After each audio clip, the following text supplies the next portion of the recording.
March 25th. Israel defeats the southern kings. Joshua chapter 10, verses 1 through 15.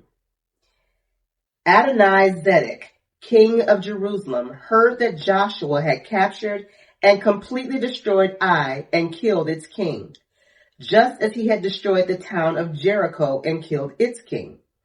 He also learned that the Gibeonites had made peace with Israel and were now their allies. He and his people became very afraid when they heard all this because Gibeon was a large town, as large as the royal cities and larger than Ai, and the Gibeonite men were strong warriors. So King Adoni-Zedek of Jerusalem sent messengers to several other kings, Hoham of Hebron, Piram of Jarmuth, Japhia of Lachish, and Debir of Eglon. Come and help me destroy Gibeon, he urged them, for they have made peace with Joshua and the people of Israel. So these 5 Amorite kings combined their armies for a united attack. They moved all their troops into place and attacked Gibeon. The men of Gibeon quickly sent messengers to Joshua at his camp in Gilgal. Don't abandon your servants now, they pleaded. Come at once. Save us. Help us. For all the Amorite kings who live in the hill country have joined forces to attack us. So Joshua and his entire army, including his best warriors, left Gilgal and set out for Gibeon. Do not be afraid of them, the Lord said to Joshua, for I have given you victory over them. Not a single one of them will be able to stand up to you. Joshua traveled all night from Gilgal and took the Amorite armies by surprise. The Lord threw them into a panic, and the Israelites slaughtered great numbers of them at Gibeon. Then the Israelites chased the enemy along the road to Beth-horon, killing them all along the way to Azekah and Makkedah. As the Amorites retreated down the road from Beth-horon, the Lord destroyed them with a terrible hailstorm from heaven that continued until they reached Azekah. The hail killed more of the enemy than the Israelites killed with the sword.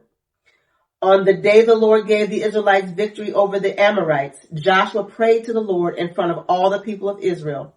He said, "Let the sun stand still over Gibeon and the moon over the valley of Aijalon."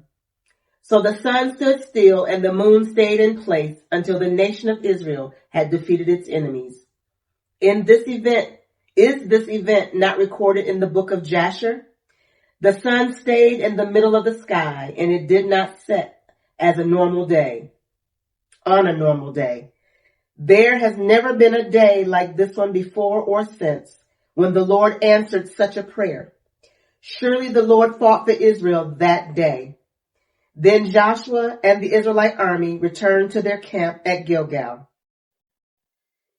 Joshua kills 5 southern kings. Joshua chapter 10, verses 16 through 27. During the battle, the 5 kings escaped and hid in a cave at Makkedah. When Joshua heard that they had been found, he issued this command: cover the opening of the cave with large rocks and place guards at the entrance to keep the kings alive. The rest of you continue chasing the enemy and cut them down from the rear.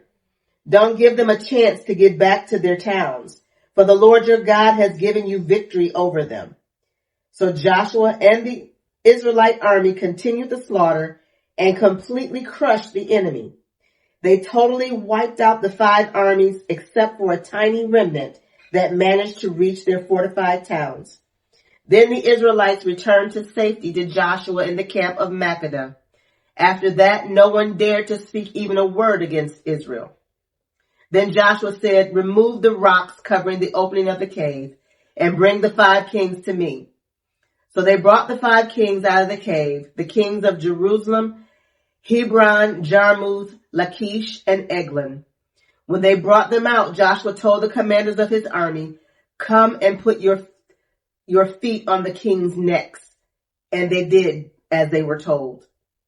Don't ever be afraid or discouraged, Joshua told his men. Be strong and courageous, for the Lord is going to do this to all of your enemies." Then Joshua killed each of the 5 kings and impaled them on 5 sharpened poles, where they hung until evening.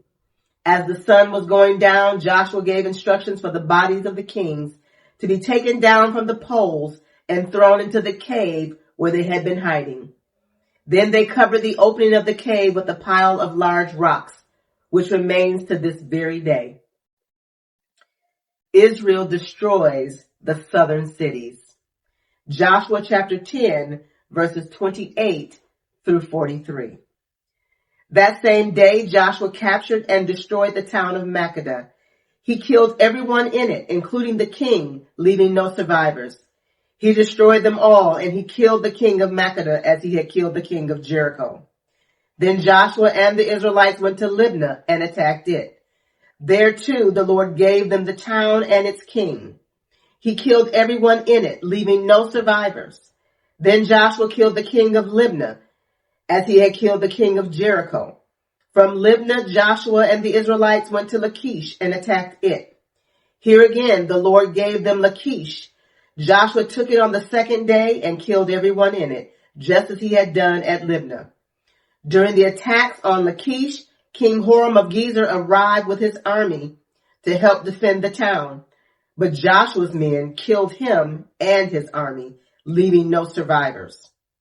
Then Joshua and the Israelite army went on to Eglon and attacked it. They captured it that day and killed everyone in it. He completely destroyed everyone, just as he had done in Lachish. From Eglon, Joshua and the Israelite army went up to Hebron and attacked it. They captured the town and killed everyone in it, including its king, leaving no survivors. They did the same thing to all its surrounding villages. And just as he had done at Eglon, he completely destroyed the entire population. Then Joshua and the Israelites turned back and attacked Debir. He captured the town, its king, and all its surrounding villages. He completely destroyed everyone in it, leaving no survivors. He did to Debir and its king just what he had done to Hebron and to Libnah and its king. So Joshua conquered the whole region, the kings and people of the hill country, the Negev, the western foothills, and the mountain slopes. He completely destroyed everyone in the land, leaving no survivors, just as the Lord, the God of Israel, had commanded. Joshua slaughtered them from Kadesh Barnea to Gaza, and from the region around the town of Goshen up to Gibeon. Joshua conquered all these kings and their land in a single campaign, for the Lord, the God of Israel, was fighting for his people. Then Joshua and the Israelite army returned to the camp at Gilgal.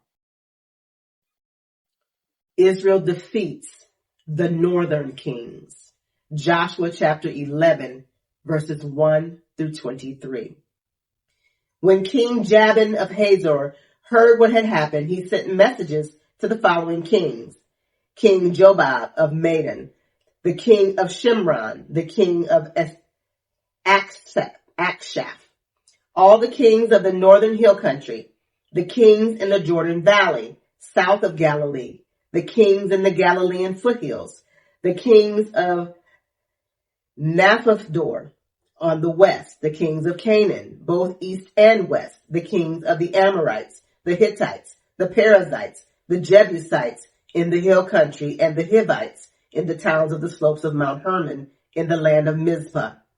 All these kings came out to fight.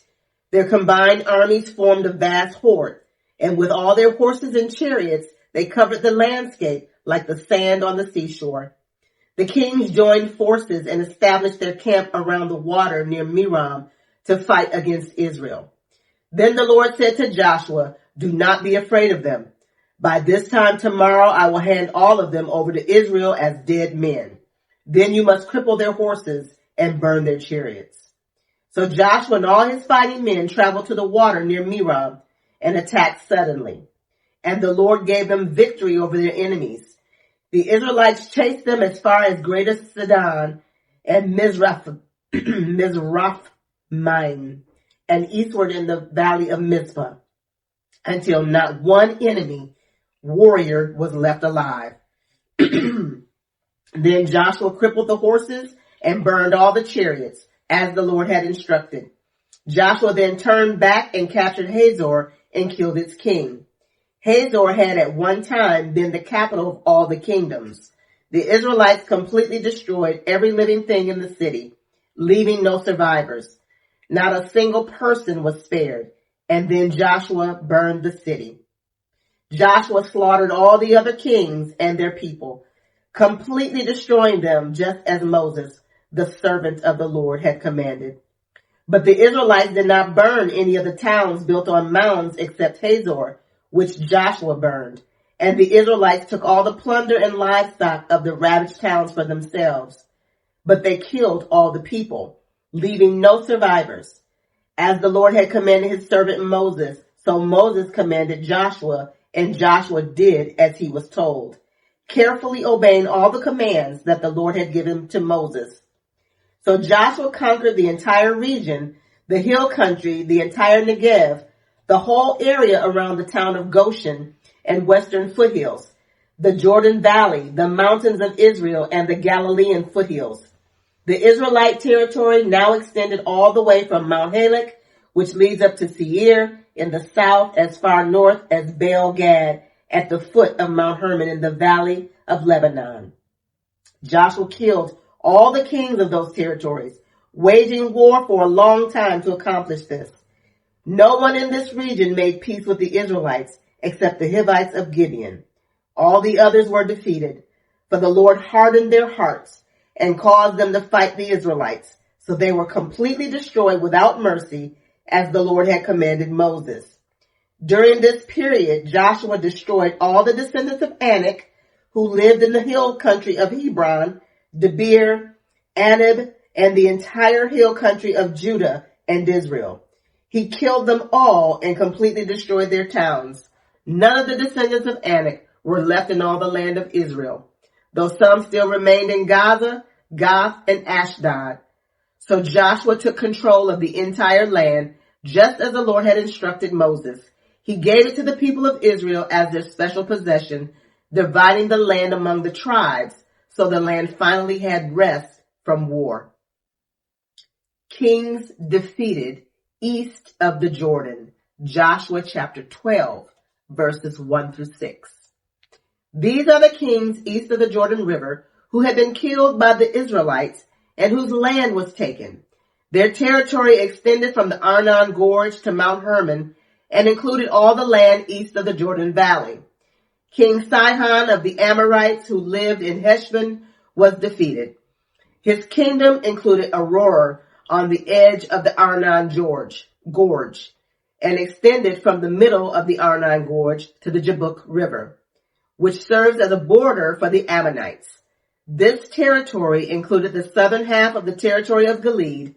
Sihon also controlled the Jordan Valley and regions to the east, from as far north as the Sea of Galilee to as far south as the Dead Sea, including the road to Beth Jeshmoth and southward to the slopes of Pisgah.